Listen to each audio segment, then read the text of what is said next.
tua voz chama, a igreja se ergue em unção. Quando teu fogo desce, arde forte em nosso coração. Não queremos só tua paixão de ti, queremos te encontrar, queremos tua presença viva, queremos te adorar. Sopra sobre nós, Espírito Santo, vem renovar.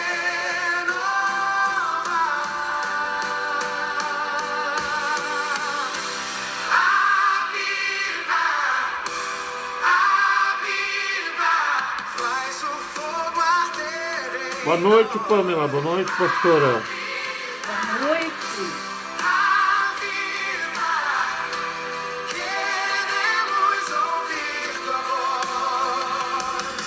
Desperta esta geração, restaura o coração, que o mundo veja Jesus vivendo em nós. De coração aberto, estamos diante do teu altar, com mãos levantadas, prontos pra te exaltar. Que venha o teu reino, que venha o teu poder sem fim. Ministério afirma da Boa noite, Débia. Como é que vocês estão aí na praia? desperta Boa noite, Nara. a igreja, faz o povo despertar. Aviva, aviva, faz Vamos chegando, galera. Vamos chegando, vamos chegando. Já vamos começar o nosso encontro. Queremos ouvir tua voz, desperta esta geração, restaura o coração, que o mundo veja Jesus vivendo em nós. Vamos chegando, vamos chegando. Que comece em nós teu mover, e o teu grande Muito bem, pessoal. Boa noite. Boa noite. Boa noite para você que...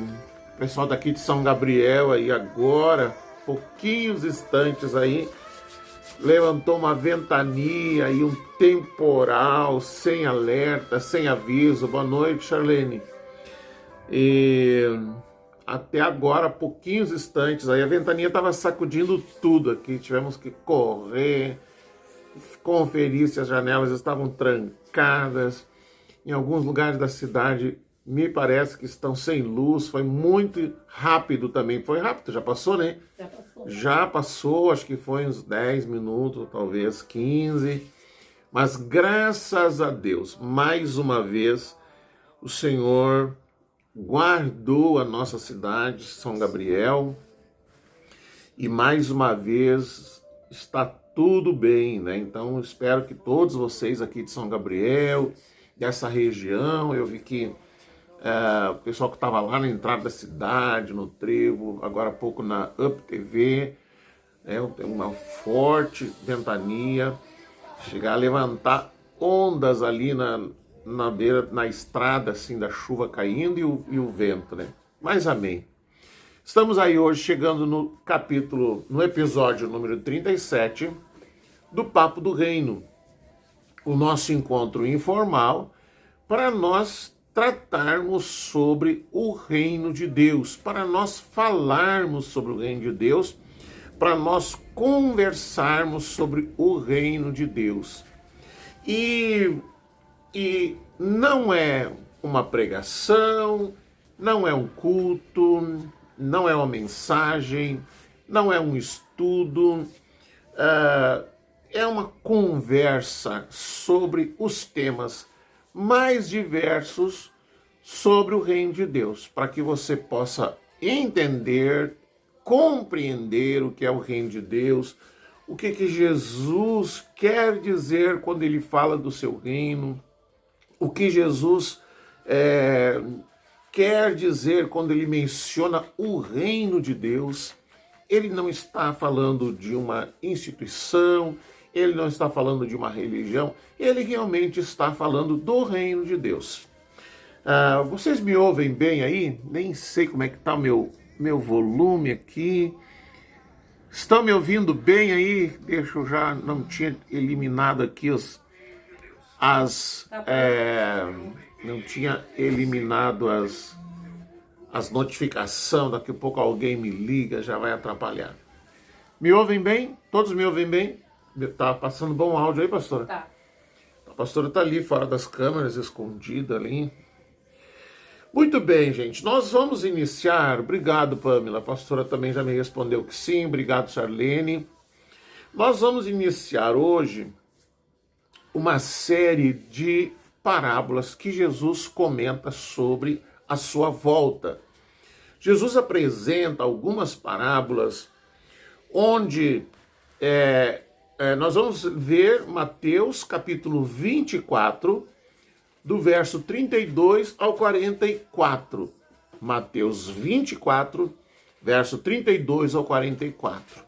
Nesse trecho das profecias sobre a volta de Jesus, ele vai apresentar agora, porque até aqui Jesus está apresentando os fenômenos que vão acontecer, as guerras, a fome, essas questões todas que são os sinais da sua vinda.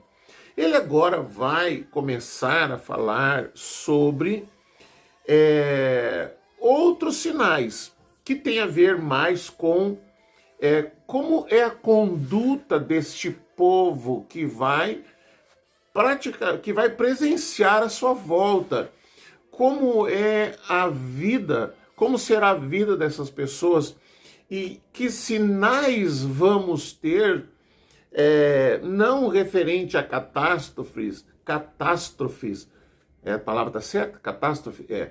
E que tem a ver com outros sinais. Então, se você tem a sua Bíblia, abra aí, obrigado, Nara, Mateus 24, verso 32 ao 44.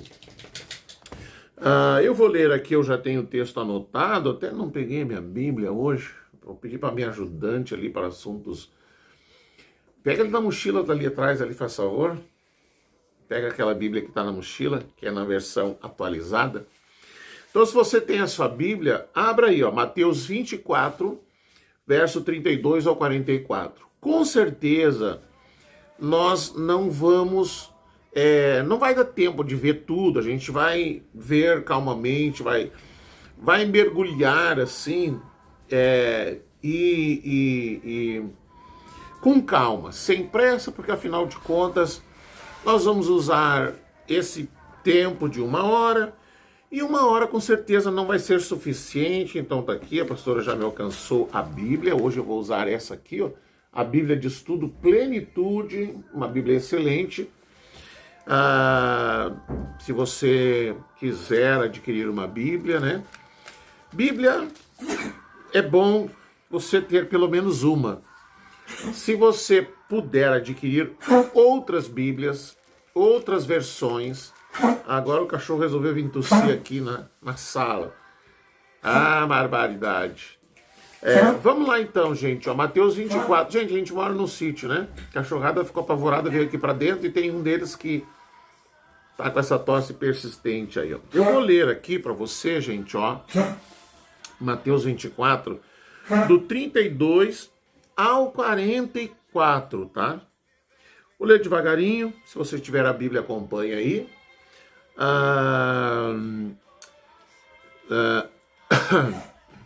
32 ao 44. A pastora tentando pegar o cachorro fugindo dela.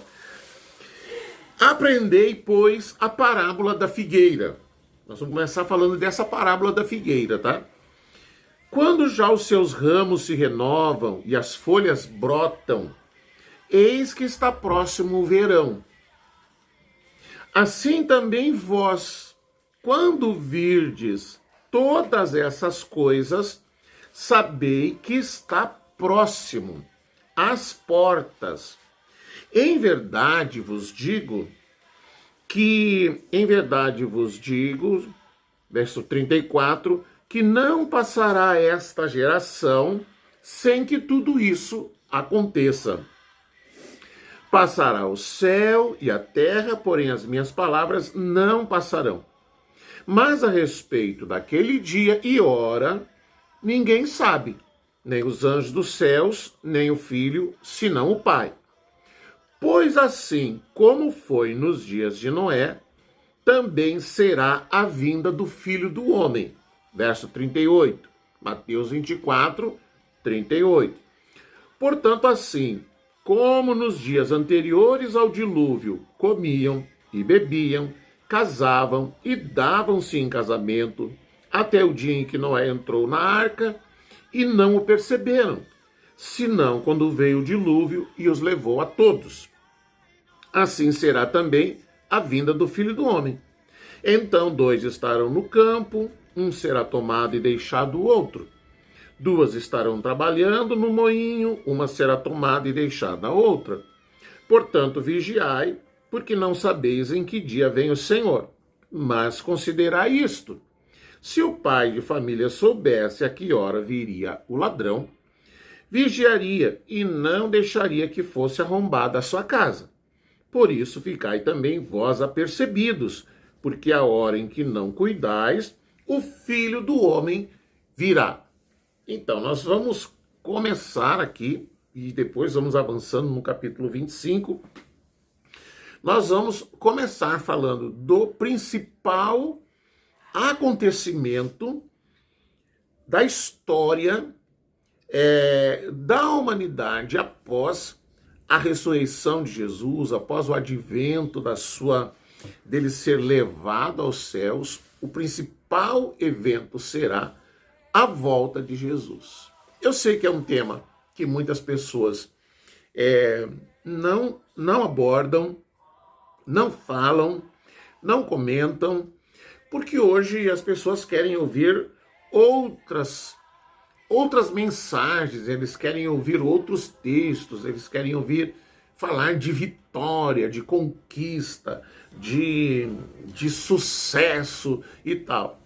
Mas a gente precisa entender o que está acontecendo hoje no mundo, o que está acontecendo hoje, as questões geopolíticas, né, que envolvem nações e guerras e coisas. A gente precisa estar muito atento, porque essas coisas elas estão apontando, elas estão sinalizando para o retorno de Jesus. O retorno de Jesus é tão certo e tão claro como a luz do sol no meio-dia, é tão certo e tão claro como aquele sol de um dia de verão. E a gente precisa estar atento, porque ela vai acontecer. Ela vai acontecer. E enquanto alguns estão vivendo a sua vida como se isso nunca fosse acontecer, a palavra está se cumprindo. Os eventos estão se cumprindo e vamos dizer assim, é como se fosse um funil. Está cada vez mais afunilando e a gente precisa estar atento, né? Essa semana a gente está falando com a pastora, sempre ouvi falar nos estudos, até mesmo quando eu fiz o curso de gestão ambiental, os professores falavam, quando a gente estudava sobre os fenômenos da natureza, sobre terremotos, por exemplo, que agora, nesse último mês, eu acredito que foram mais de 20 terremotos, isso é uma coisa assim absurda. Como é que chama o cinturão de fogo? Assim, terremotos que abalaram o mundo inteiro, aqui no interior de Minas Gerais, algum lugar no litoral do Brasil, que eram coisas que diziam os grandes sábios, os grandes conhecedores da questão, que o Brasil não era rota de terremoto, o Brasil não era rota de tornados, o Brasil não era rota dessas coisas que a gente via no mundo inteiro. Quando nós estudamos as placas tectônicas, né, os lugares onde acontecem os terremotos, elas não passam no Brasil, elas passam muito longe do Brasil, muito longe do nosso litoral, inclusive, e que jamais aconteceria no Brasil, mas não é o que a gente tem visto. Agora, hoje mesmo, estava vendo aí num lugar aqui do interior do Rio Grande do Sul, que cidade era aquela ali, Frederico Westphalen? Onde passou o tornado que derrubou tudo. Não sei se... Algum lugar aqui do interior passou um tornado, destruiu tudo, levantou, levou casa, levou coisa, né? Todos esses fenômenos que não deveriam acontecer no Brasil, mas que estão acontecendo. Por quê? Porque a palavra de Deus está se cumprindo. Então a gente precisa, boa noite, irmã Regina, a gente precisa estar atento. Nós não podemos simplesmente agir como se Jesus não viesse, como se essa palavra não estivesse se cumprindo. Então vamos falar aqui, tá? O principal evento é a volta de Jesus e ela vai acontecer e todas as coisas apontam para isso. Vamos começar então aqui, ó, no versículo 32, 24, 32 do Evangelho de Mateus, Jesus diz assim, ó: aprendei, pois, a parábola da figueira, porque já os seus ramos se renovam e as folhas brotam, sabei que está próximo o verão. Vamos ver do que Jesus está falando nessa parábola. Gente, esse trecho aqui do Mateus 24, Jesus ele vai usar muita linguagem figurada, até se você quiser anotar. Não sei se está longe aí para você. Como é que tá aí aparecendo aí, pastora? Tá bom aí? Tá bem? Tá. Jesus vai usar muita linguagem figurada. Qual é a questão sobre profecias, sobre as coisas que Jesus fala? A questão não é você tentar guardar essas informações. A questão, você pode anotar, deve anotar. Se você se perder nas anotações, conforme vai acontecendo aqui, assista de novo e faça as suas anotações. Mas o importante é você entender o quadro. O importante é você ter uma visão a respeito do que Jesus está falando. Quando ele está falando aqui da figueira, quando o seu ramo se torna tenro e brota folhas, sabei que está próximo o verão. Bom, essa figueira que está seca e que vai voltar a Bíblia diz volta, os seus ramos voltam a brotar e se tornam tenros e voltam a brotar. Jesus está se referindo a Israel, a nação de Israel.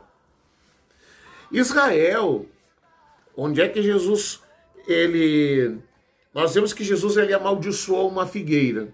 Mateus 21, 19. Se você quiser ler aí, a gente vai ter muito texto para ler aqui, para ir conferindo o que Jesus está falando, tá? Mateus 21, 19, diz assim: e vendo uma figueira à beira do caminho, aproximou-se dela, e não tendo achado senão folhas, disse-lhe: nunca mais nasça fruto de ti, e a figueira secou imediatamente.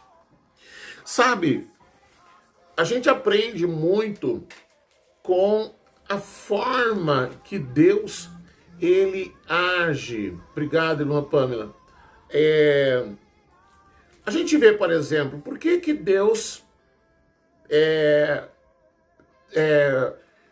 cada vez que ele realizava um milagre no Egito, o coração de Faraó podia perfeitamente se amolecer e ele liberar o povo. E ele liberar o povo para ir embora, porque esse foi o primeiro pedido de Moisés: deixa o povo ir embora para adorar o Senhor e tal. Mas a palavra diz que o Senhor endurecia o coração de Faraó. Por que que o Senhor endurecia o coração de Faraó de maneira que, ao invés de liberar o povo, ele agravava as punições, agravava o tormento sobre o povo, punia o povo por causa de Moisés, punia o povo porque Moisés estava pedindo para eles serem liberados? E isso nos fala, às vezes, querido, quando a gente, mesmo estando dentro do propósito do Senhor, às vezes a gente tem a impressão que, ao invés de melhorar, só piora. Moisés estava vivendo o propósito. O Senhor queria liberar o povo de Israel. Moisés, representante do Senhor, ia até Faraó. Faraó dava uma amolecida no coração, mas a palavra diz várias vezes lá: mas o Senhor endureceu o coração de Faraó, até que por fim veio a morte dos primogênitos. Por que que Deus não permitiu? Ou por que que Deus não amoleceu o coração de Faraó? Porque a palavra diz que o coração do rei está nas mãos do Senhor e que ele vira, ele move, ele faz pender para onde o Senhor quiser. Por que que Deus não amoleceu o coração de Faraó? Por que que Deus não amolece? A gente vê, eu vejo todos os dias notícias dos nossos irmãos da Nigéria. Aquilo é uma coisa assim terrível. A quantidade de pessoas que perdem as suas vidas, a quantidade de cristãos, são famílias inteiras, são vilas inteiras, aldeias inteiras. O mundo não se importa, a ONU não se manifesta, as autoridades não se manifestam, o Ocidente não diz uma palavra, uma vírgula, ninguém se levanta para defender o povo da Nigéria, mesmo sabendo que eles estão sendo dizimados, os cristãos estão sendo dizimados, a cristofobia se instalou de uma forma terrível na Nigéria. Por que que Deus não move o coração? Fica claro lá, na ocasião do Egito, que o Senhor queria trazer juízo. O Senhor queria trazer juízo sobre o Egito e ele foi endurecendo o coração de Faraó até que ele trouxe o juízo. O Egito nunca mais se levantou, nunca mais foi uma potência, nunca mais enriqueceu, porque Deus trouxe juízo sobre eles. Quando eu tive o privilégio de ir lá em Israel, a gente foi do Brasil, saindo de São Paulo, passamos em Madrid, na Espanha, depois fomos para Israel. E nós fomos ao Monte Sinai. O Monte Sinai não fica em Israel, o Monte Sinai pertence ao Egito, fica no território egípcio. E a gente saiu de Israel, atravessamos a fronteira, entramos no Egito. Era como se você saísse de um lugar, era como se você saísse assim de um bairro lindo, bonito, maravilhoso, tudo, e entrasse num lugar de muita pobreza. O Egito é um lugar de muita pobreza. Nunca mais se ergueu, porque o Senhor trouxe juízo sobre eles. Quando os fariseus armaram as coisas para que Jesus fosse morto, a gente precisa entender, quem matou Jesus? Foi Deus. Era esse o propósito do Senhor, que Jesus fosse morto, ele tinha que morrer. Mas quem trabalhou, quem pagou pessoas para mentir, para dar um falso testemunho, quem reuniu falsas provas, quem trouxe falsos depoimentos, quem mentiu no julgamento sobre Jesus, foram os fariseus, foram os religiosos. Quem armou todas as coisas foram os religiosos. E quando Pilatos, ele diz, olha, esse homem é inocente, eu não vejo nele nenhum crime. E ele faz aquele ato de lavar a mão, né, como quem diz assim, eu não quero que caia sobre minha culpa da morte deste homem. A resposta que eles disseram foi, se nós estamos culpados, que caia sobre nós a culpa do seu sangue. Desde a morte de Jesus, Israel vem vivendo, vem sofrendo as consequências do que fez, de ter matado o Filho de Deus, de ter matado Jesus, e que até hoje eles não creem que Jesus é o Senhor. Você vai em Israel e você visita os lugares que são chamados lugares sagrados, estão lá testemunhando, testificando de Jesus, que Jesus é o Filho de Deus, mas o judeu não crê que Jesus é o Messias. Então, eles acabaram entrando num período que é chamado de inverno. Por isso que Jesus fala assim, aprendei da figueira, a parábola. Quando já o seu ramo se torna tenro e brota folhas, sabei que está próximo o verão. Antes do verão vem a chamada primavera, não é? Primavera, verão. E é na primavera que começam a brotar os ramos, começam a surgir as folhas, que depois no outono cai. Então Israel viveu um inverno, escuridão, trevas, nunca mais se ergueu para ser uma nação. Então Jesus disse assim, olha, quando a figueira, Israel, quando a figueira voltar os seus ramos se tornarem tenros e as suas folhas a brotar, ou seja, vai receber vida de novo, vocês saibam que está próximo o verão. Até aqui vocês estão entendendo? Não está rápido, né? Está rápido não? Não? A pastora está me olhando pensando. Vamos lá então. Essa figueira, ela é Israel. Quando é que Israel, que é a figueira, volta a brotar e volta a ter vida? No ano de 1948, Israel tornou-se uma nação.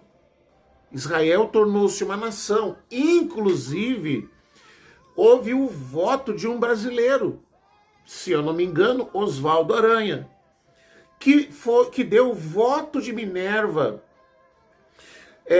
para que Israel se tornasse uma nação. Israel, gente, deixa até eu ver, eu vou pesquisar aqui. A pastora consegue? Não, a pastora não vai conseguir. Eu vou fazer uma comparação assim, de território com o Rio Grande do Sul. Tá, deixa eu ver aqui. Israel comparado... Territorialmente. Comparado ao território do Rio Grande do Sul. Território do Rio Grande do Sul.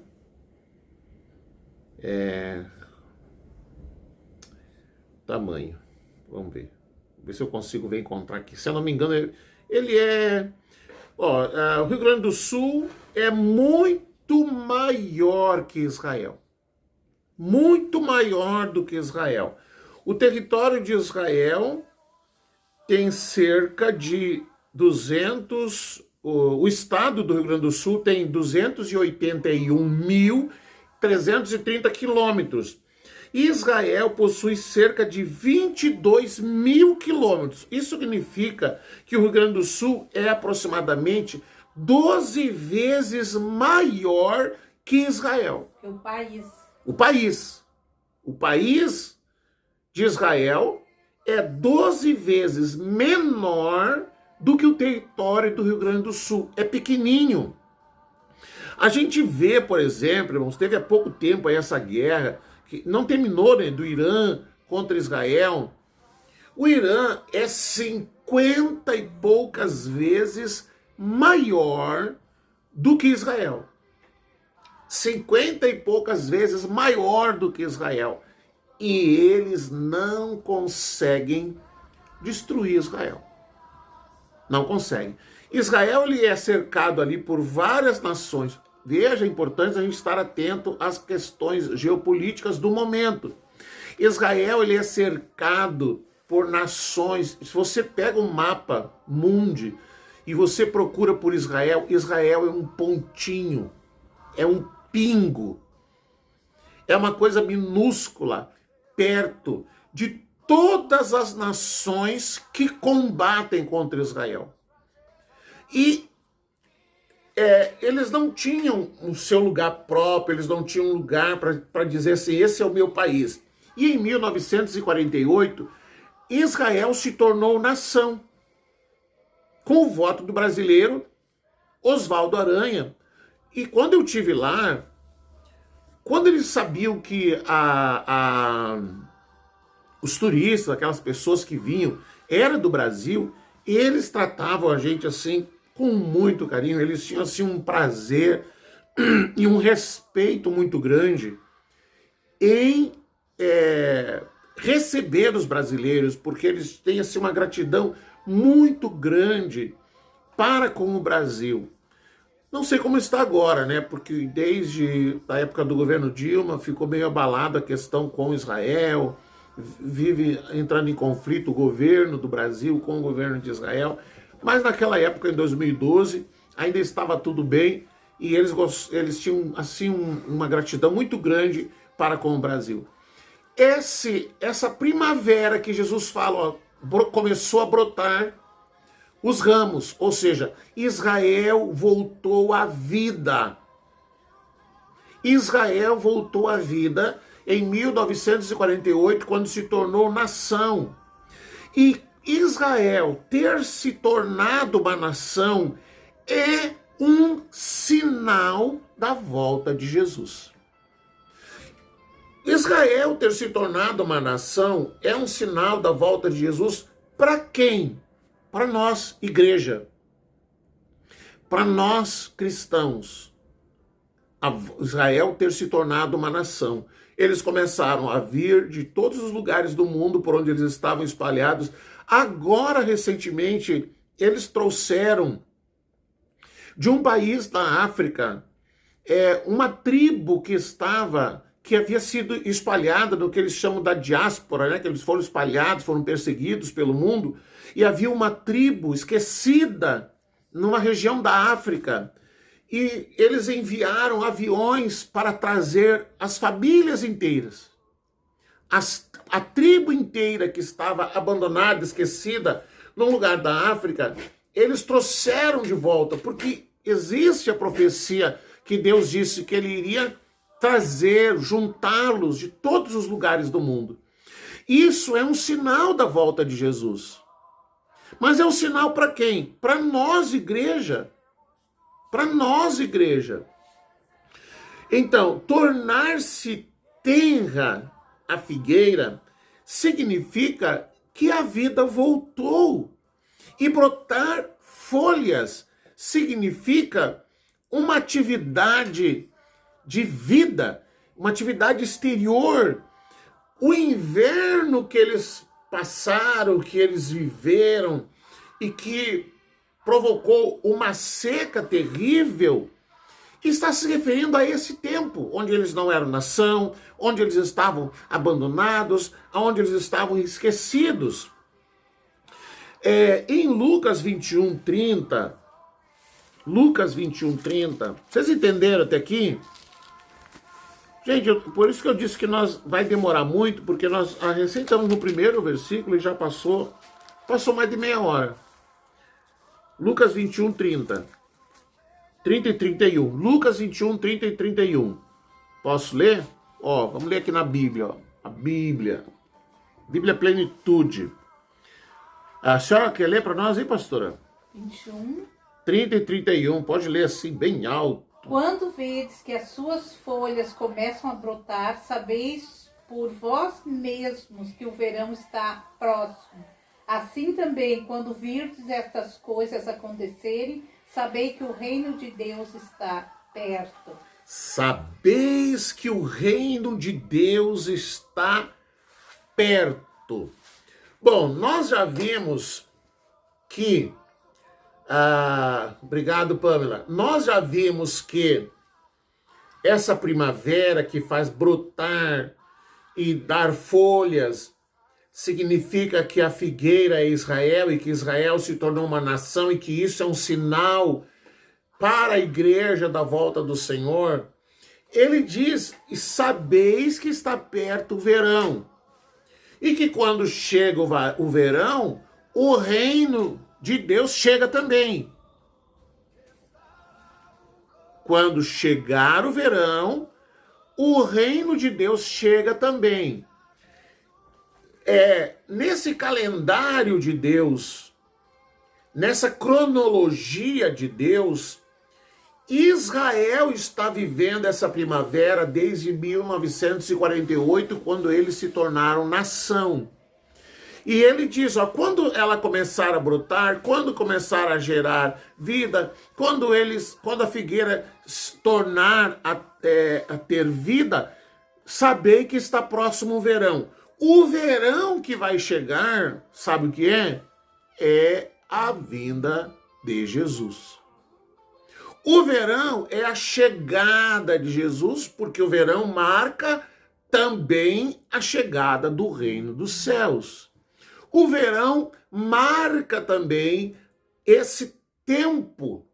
Então, o verão, ele vai marcar no calendário de Deus, ele vai marcar a chegada do reino dos céus. Ele vai marcar a vinda de Jesus, que é chamada de parousia. A chegada de Jesus, a vinda de Jesus.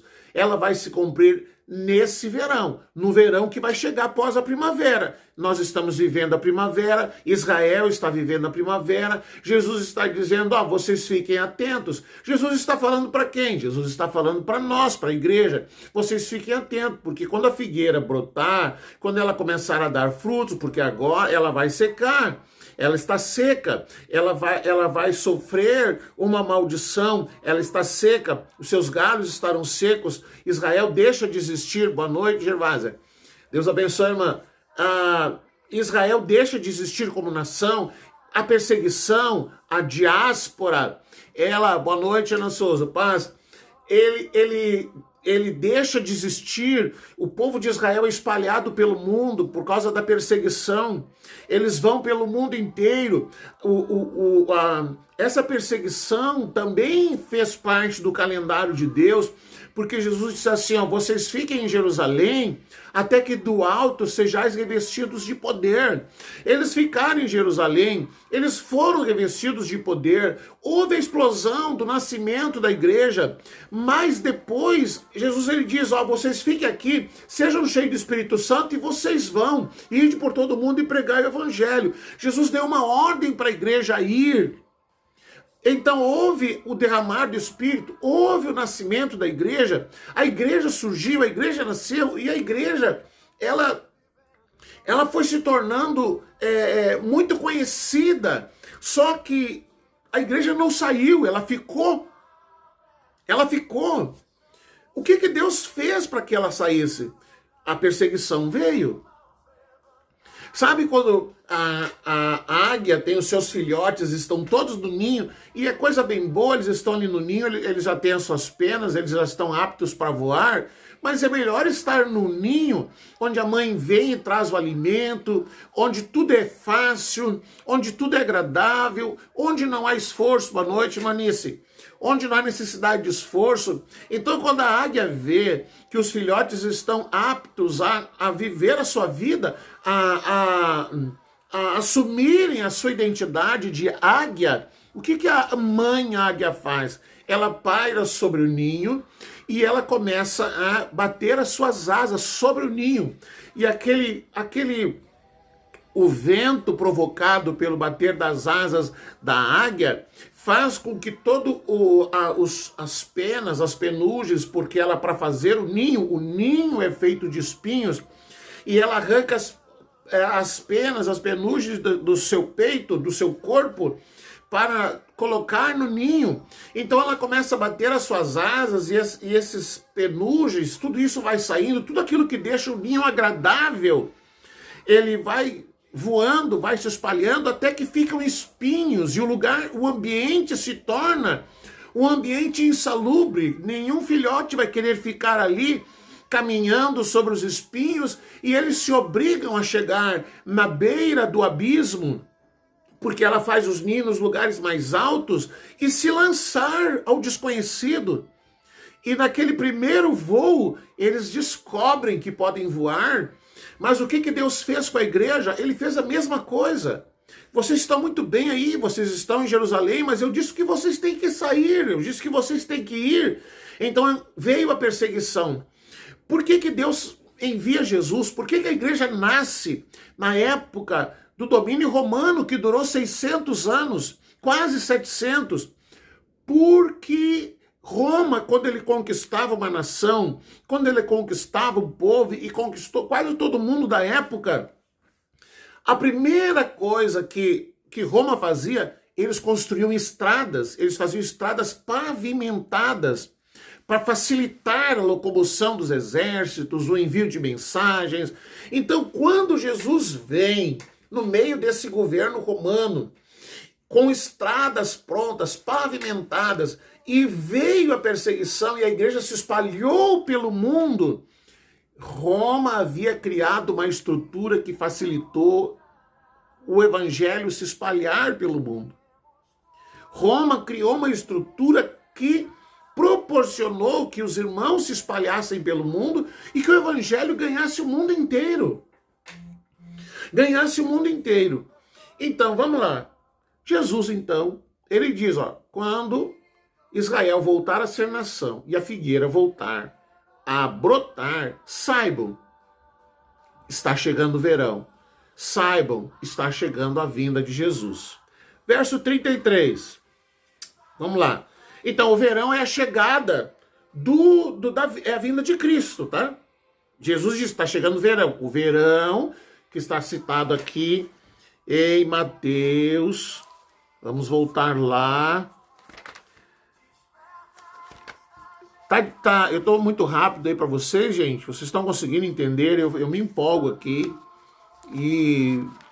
Mas ninguém está falando nada aí. Eu acho que vocês estão entendendo. Se não estiver entendendo, pede para mim ir mais devagar. O Mateus 24, 32, então ele diz ali,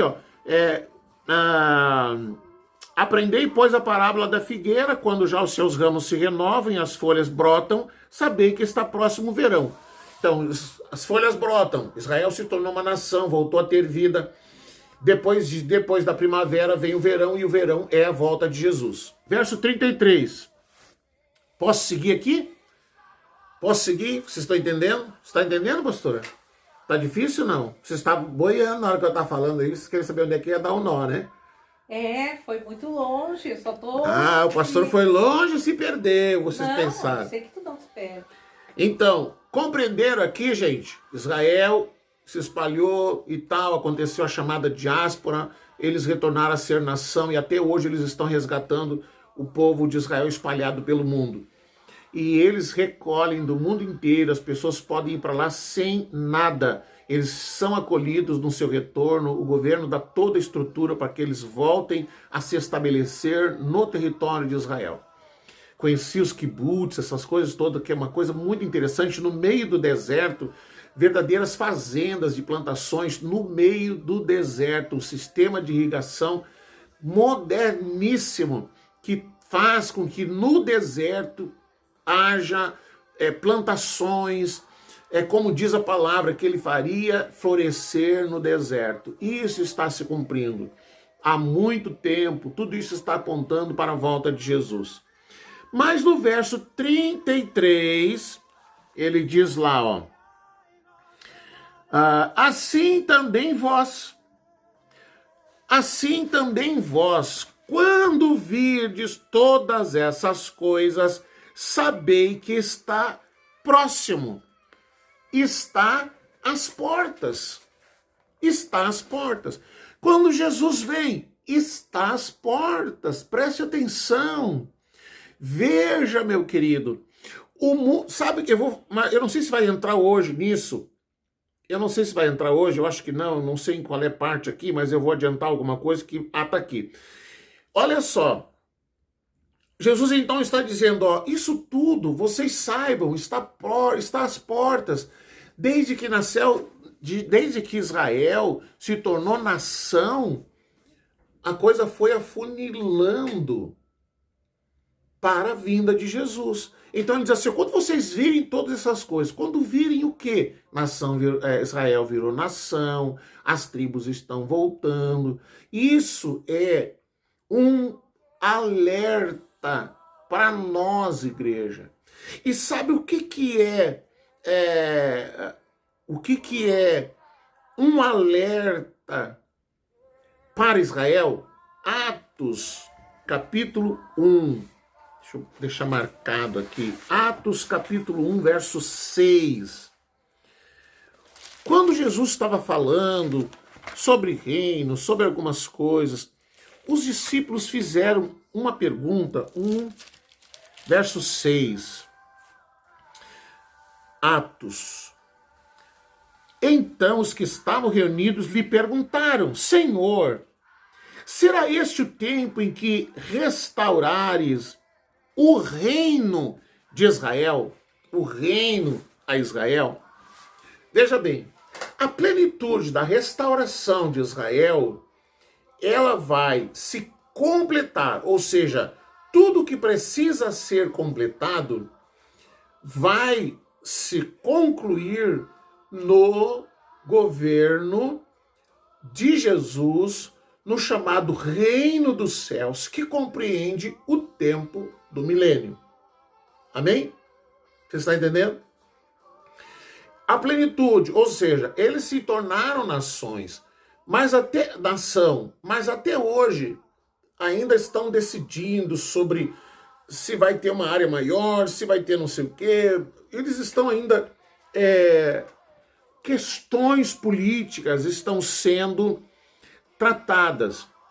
Mas há um sinal para Israel, que é o crescimento. Um sinal para os judeus, um sinal para a igreja. Israel se tornou nação. Um sinal para Israel, o evangelho do reino sendo pregado no mundo inteiro. Eu não sei se você percebeu. Eu não assisti muitos jogos da Copa, mas eu acompanhei as notícias do que estava acontecendo na Copa.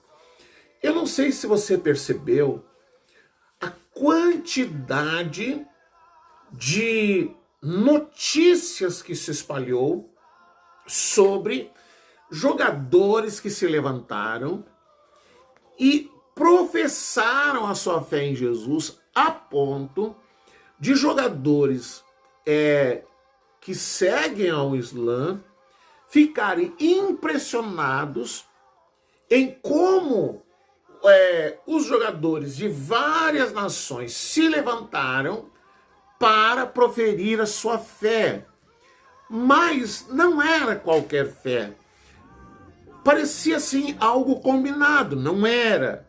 Parecia algo combinado, porque eles diziam, eu não estou falando de uma religião, eu estou falando de Jesus. Quem usa esse termo, não estou falando de uma religião, eu estou falando de Jesus, quem é que usa isso? O reino. Fora do reino, as pessoas dizem, eu sou de tal igreja, defendem aquela igreja, defendem outra igreja, defendem aquele pastor. Mas o povo do reino, ela está ligado no reino. O maior é o reino do que qualquer outra coisa. Esses jogadores se levantaram, e você deve ter visto, terminava o jogo, dobravam o joelho no meio do campo, oravam, jogadores de times adversários se juntavam no final da partida, quem ganhou, quem perdeu, dobravam o joelho, oravam junto. Quando questionados, eles diziam: maior é o Senhor a quem nós seguimos, que no campo nós somos adversários, mas na fé nós somos irmãos.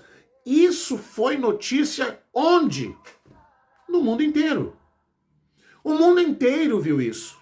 O mundo inteiro testemunhou, testificou a fé desses homens, desses jogadores, que eles não estavam dizendo: ah, eu sou evangélico, eu sigo a religião evangélica. Não, eles diziam: eu sigo Jesus, eu sigo Jesus, importa é Jesus. Alguns até falavam do reino de Deus. Isso é o quê? O evangelho do reino sendo pregado no mundo inteiro.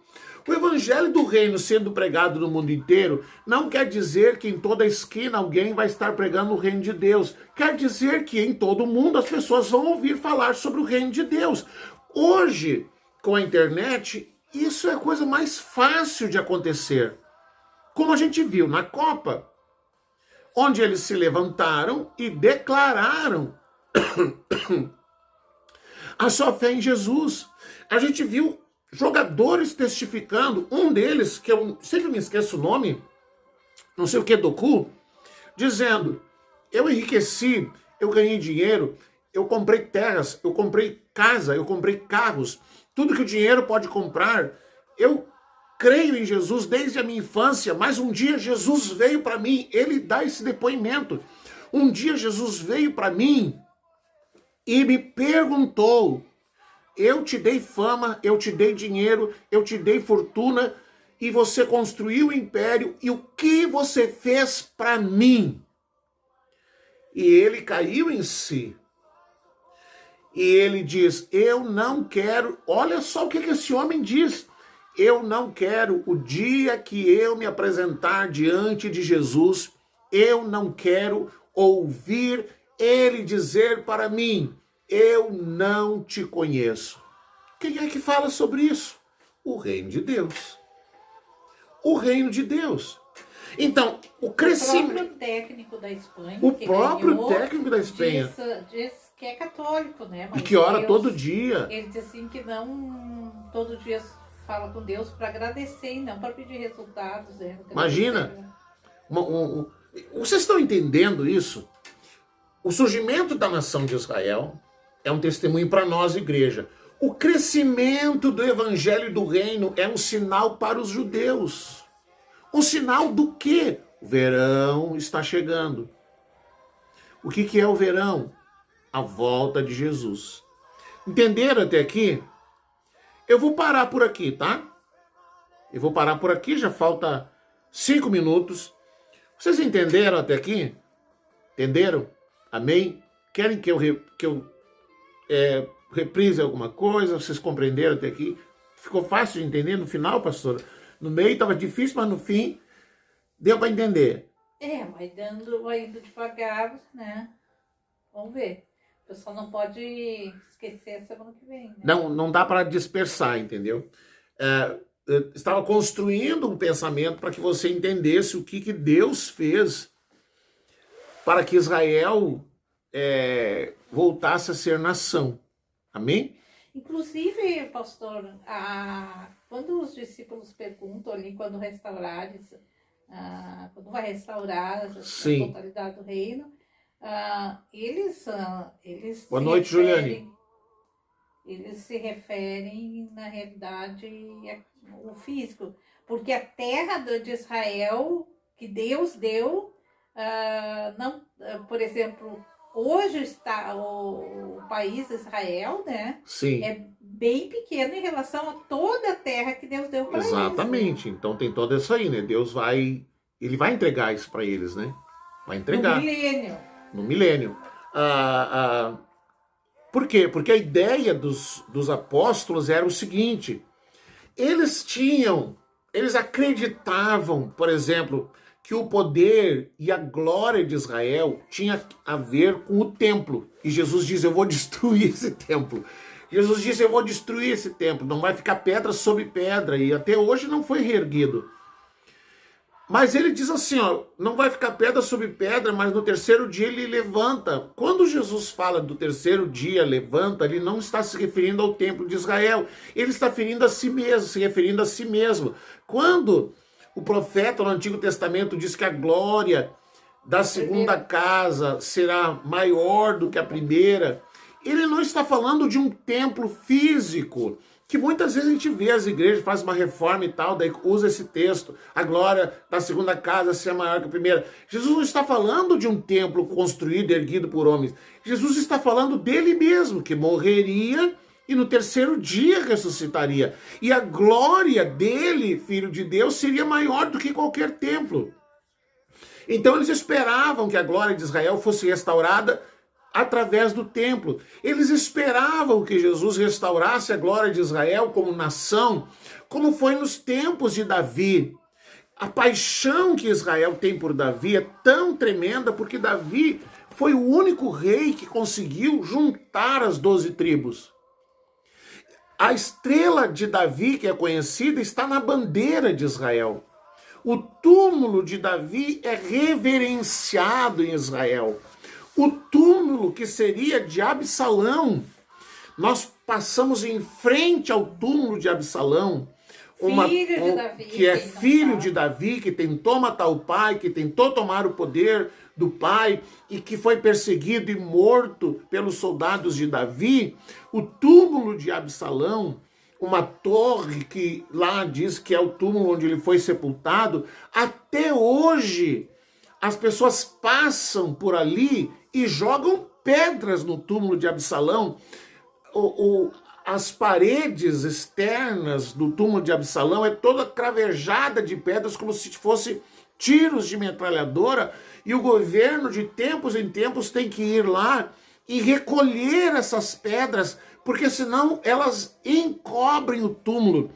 Tamanho é o amor e a paixão que o povo de Israel tem por Davi, e Jesus ele reivindicou ser chamado de o filho de Davi, porque ele é descendente de Davi. Ele é o filho de Davi.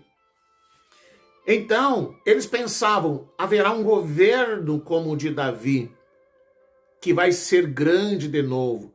Só que o governo onde a glória de Israel será restaurada não é um governo político, não é um governo de poder, não é um governo de guerra, é o governo de Cristo, que é o filho de Davi. Que é o milênio. Que é o milênio. O governo onde guerra. Por 1000 anos não haverá guerra, não haverá fome, não haverá miséria, não haverá doença, onde o próprio Cristo vai governar e que os salvos que forem chamados os filhos ruiosos, os filhos maduros, irão governar com ele. De quem Jesus diz, você, bem, muito bom, servo fiel, eu vou dar para você governar sobre 7 cidades, eu vou dar para você governar sobre 10 cidades. Amém. Eu vou parar aqui que eu me empolgo. Amém. Vamos orar então, queridos.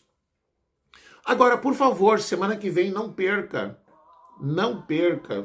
porque a gente recém viu 2 versículos, eu não sei nem quantos são daqui, do 32 ao 44, são 12 versículos e nós recém vimos 2. Então, a gente vai mergulhar muito aqui nessa parábola, porque essa parábola é uma parábola onde Jesus vai falar, o foco de Jesus nessa parábola é sobre vigiar e ser prudente. Porque no final ele diz, vocês têm que vigiar, vocês têm que estar atentos. Eu até vou parar de falar aqui, senão vou me empolgar. E vou falar mas na semana que vem, no começo, eu já vou falar sobre isso. Vigiar e ser prudente. Jesus está vindo. Presta atenção. Preste atenção. Parece que não, mas ele está vindo. Ele está às portas, o verão está chegando. E o verão significa a volta de Jesus. Paramos aqui em Atos 1:6. Eu vou botar aqui uma marcação para a gente continuar na semana que vem, tá? Nós vamos orar então, queridos. A minha oração é para que os teus olhos se abram e para que você compreenda o reino de Deus.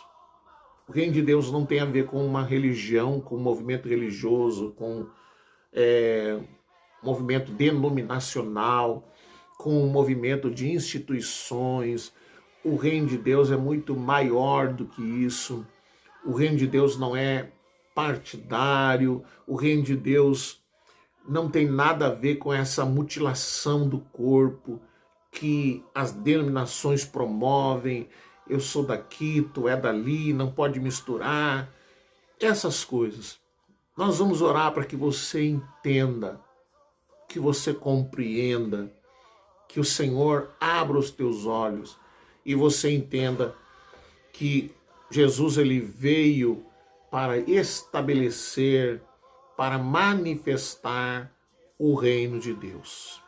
Junte a família, vamos orar, vamos falar com o Senhor nessa noite, vamos pedir que o Senhor, ele nos dê graça de permanecer firme, que nós sejamos despertados da dormência que envolve a grande maioria dos cristãos no momento.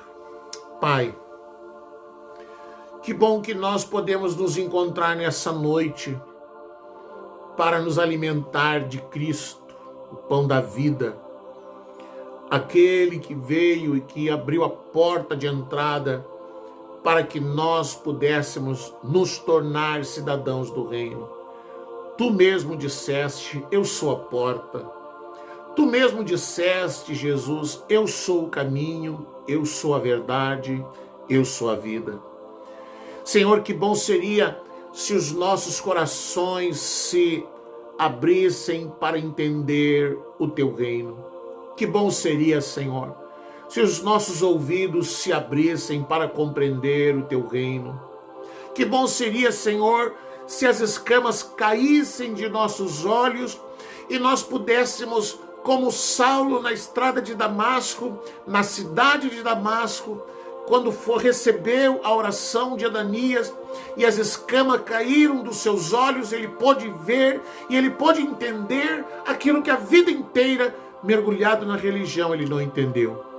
Que nós possamos entender, Senhor, que os nossos olhos se abram, que o nosso coração se abra, que a dificuldade de entender o teu reino caia por terra, que tantas coisas que a religião colocou para dentro de nós e que nos impedem de entender a simplicidade do teu reino, elas possam cair por terra, Senhor. Que o teu reino venha sobre essa casa, que o teu reino venha sobre essa família, que o teu reino venha sobre este lar, que o teu reino venha sobre cada um dos nossos ouvintes, cada uma dessas pessoas que em algum momento vai acessar esse vídeo, que o Senhor, ó Espírito Santo, que o Senhor ministre no seu coração. Eu oro por aqueles que estão enfermos, eu oro por aqueles, Senhor, que estão vivendo grandes dificuldades neste momento, que eles possam se voltar a Ti, possam Te conhecer, possam se render a Ti, Senhor, em nome de Jesus. Eu oro para que haja paz nessa casa. Eu oro, Senhor, para que haja salvação nessa casa. Eu oro, Senhor, para que haja provisão nessa casa. Que cada pessoa dessa família seja tocada por Ti, Senhor, e despertada por Ti para a realidade do Teu reino.